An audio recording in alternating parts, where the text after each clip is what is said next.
Të dashur dëgjues, në videon e sotme do të flasim për shumimin e shushunjave dhe shushunjën gjigande.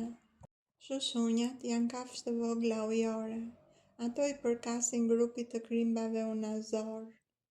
Ato jetojnë zakonisht në ujëra të ëmbla, si liqene, lumenj dhe këneta, por disa prej tyre jetojnë në tokë dhe në det.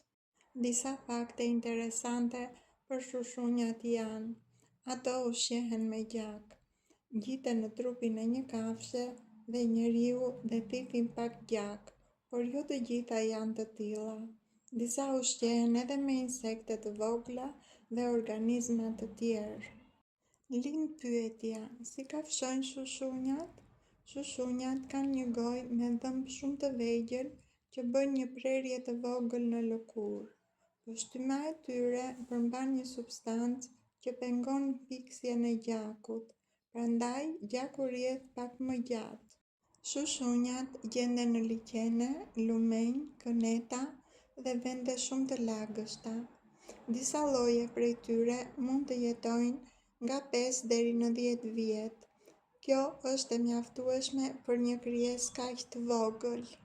Një lloj shushunje përdoret në mjekësi, Hirudo medicinalis. Ajo përdoret nga mjekët për të ndihmuar në qarkullimin e gjakut në disa operacione. Në botë njihen rreth 700 lloje të ndryshme shushunjash. Ato bëjnë pjesë në një grup të quajtur Hirudinea. Këto lloje shushunjash ndahen në disa grupe kryesore sipas mënyrës së jetesës. Në grupin e parë hyn shushunjat që pijnë gjak. Këto shushunja ngjiten te kafshët dhe njerëzit dhe ushqehen me gjak, dhe gjithashtu ato përdoren dhe në mjekësi.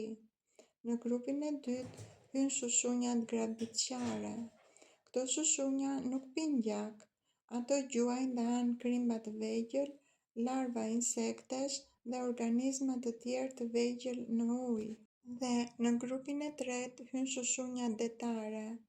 Disa lloje të këtyre shushunjave jetojnë në det dhe shpesh ngjiten te peshqit. Një fakt interesant është se shushunjat kanë zakonisht 2 thithse në trup, një përpara dhe një mbrapa, dhe kjo i ndihmon ato të ngjiten dhe të lëvizin.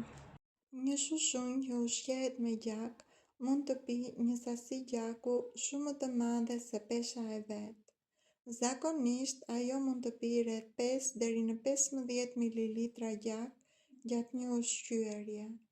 Kjo është afërsisht 5 deri 10 herë më shumë se pesha e trupit të saj.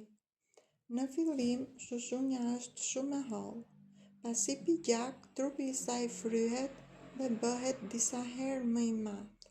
Një fakt interesant është se pas një vakti të tillë, shushunja mund të jetojë për disa muaj pa u ushqyer përsëri, sepse e tret gjakun shumë ngadalë. Një shushunjë zakonisht qëndron e ngjitur në trup rreth 20 minuta deri në 1 orë. Gjatë kësaj kohe, ajo thith gjak ngadalë. Kur është ngopur, ajo zakonisht shkëputet vetë dhe bie nga trupi. Lind pyetja: pse rrjedh gjak pasi shkëputet shushunja? Kjo ndodh sepse poshtyma e saj përmban një substancë që pengon piksjen e gjakut.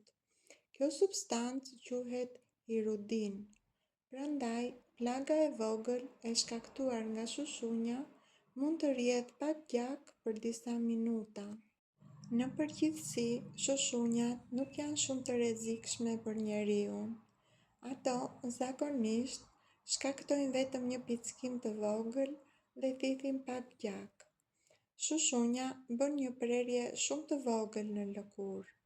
Shpesh kjo nuk thëmb shumë, sepse poshtyma e saj ka ca substanca që e mbijnë zonën e pickuar. Pas largimit të shushunjës, plaga mund të rrjedh shumë pak gjak. Në shumicën e rasteve, shushunjat nuk shkaktojnë sëmundje, nuk marrin shumë gjak dhe plaga shërohet shpejt. Duhet treguar kujdes kur shumë shushunja kafshojnë një herësh. Plaga infektohet dhe nëse shushunja hyn në undë ose në gojë, por kjo është shumë e rrallë.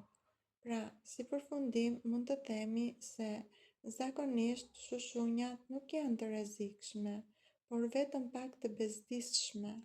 Lind pyetja, si mund të shkëputet një shushunjë? Nëse një shushunjë ngjitet në trup, mënyra më e mirë është të hiqet me kujdes. Ajo nuk duhet të tërhiqet me forcë. Nëse tërhiqet me forcë, mund të shkëputet pjesërisht dhe goja e saj të mbetet në lëkurë. Për shkëputjen e saj, përdoret thoj ose një kartë e hollë. Vendoset thoj ose karta e hollë pranë gojës së shushunjës dhe shtyhet butë derisa të shkëputet. Pas heqjes së shushunjës, vendi lahet me ujë, vendoset pak disinfektues dhe pastaj vendoset një garzë sepse mund të rrjedh pak gjak për disa sekonda.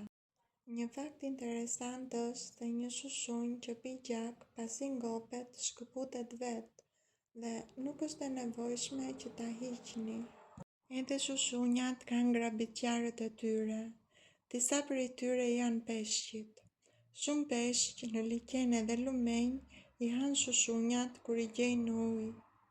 Bretkocat dhe disa amfibë të tjerë i kapin dhe i hanë kur ato lëvizin në ujë dhe në baltë. Disa zoqë që jetojnë pranë ujit kërkojnë në baltë dhe i hanë. Larvat e disa insekteve ujore mund të sulmojnë shushunjat e vogla dhe disa krimba dhe kafshë ujore ushqehen me to. Shushunja më e madhe në botë është Haementaria gilliani. Gjatësia e kësaj shushunje arrin rreth 40 deri në 45 cm, kur trupi i saj shtrihet plotësisht. Ajo jeton në lumenj dhe kënetat e Amazonës. Ushqehet me gjak të kafshëve që hyn në ujë, si gjitarë dhe ndonjëherë edhe njerëz. Zakonisht qëndron në ujëra të qeta, të ngrohta dhe me shumë bimësi. Edhe pse është shumë e madhe, ajo nuk sulmon zakonisht njerëzit, por mund të ngjitet tek ata nëse dikush kalon në zonën e ujit ku ajo jeton. Një fakt interesant është se kjo shushunjë mund të zgjatet shumë kur lëviz. Shushunjat kanë një mënyrë shumë të zgjuar për të gjetur gjahun në ujë. Ato përdorin shqisat e tyre. Shushunjat nuk shohin mirë, por kanë receptor të ndjeshëm në trup që ndjejnë lëvizjet dhe dridhjet në ujë. Këta receptor i ndihmojnë të kuptojnë kur një kafshë afrohet ose lëviz pranë tyre. Shushunjat ndjejnë kimikatet e lëkurës së kafshëve në ujë. Ato, pasi e ndjejnë gjahun, lëvizin ngadalë drejt tij. Shushunjat përdorin thithësen e përparme për të ngjitur dhe për të bërë prerjen e vogël në lëkurë për të thithur gjak. Sulmi i tyre është i shpejtë. Edhe pse shushunjat lëvizin ngadalë, sulmi i tyre për thithjen e gjakut është shumë i efektshëm, sepse pjesa e gojës ka dhëm të vegjël dhe pushtym që pengon mbiksjen e gjakut. Një fakt interesant është se disa lloje shushunjash mund të qëndrojnë të palëvizura për shumë ditë duke pritur gjahun e tyre që t'u afrohet për t'u ushqyer. Ky informacion bazohet në fakte të mbledhura me ndihmën e një asistenti inteligjent.